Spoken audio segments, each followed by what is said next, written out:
செங்கல்பட்டு மாவட்டம் கூடுவாஞ்சேரியில் கடந்த 2 தினங்களாக பெய்து வரும் மழையால் 2000க்கும் மேற்பட்ட வீடுகளை மழைநீர் சூழ்ந்துள்ளது.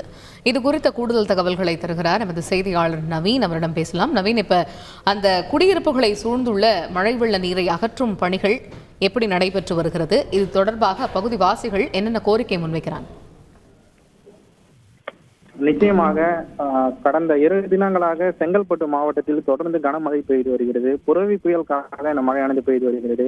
இதன் காரணமாக செங்கல்பட்டு அடுத்த கூடுவாஞ்சேரி பகுதியில் பெரிதும் பாதிப்புக்குள்ளாகி இருக்கிறது.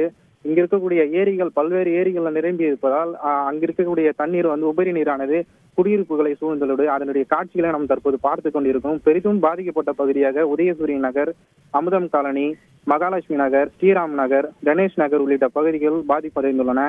இந்த பகுதியில் சுமார் 2000 2500க்கும் மேற்பட்ட குடும்பங்கள் வசித்து வராங்க. இவர்களுடைய வீட்டை விட்டு வெளியே வர முடியாத ஒரு சூழ்நிலைக்கு இவர்கள் தள்ளப்பட்டிருக்காங்க. இந்த பகுதியில பொதுமக்களிடம் கேட்டபோது அதிகாரிகள் சம்பவ இடத்துல பார்வையிட்டு மட்டுமே செல்வதாகவும், தொடர்ந்து எந்த விதமான ஒரு நடவடிக்கையும் எடுக்கவில்லை என ஒரு குற்றச்சாட்டை தெரிவித்துள்ளனர்.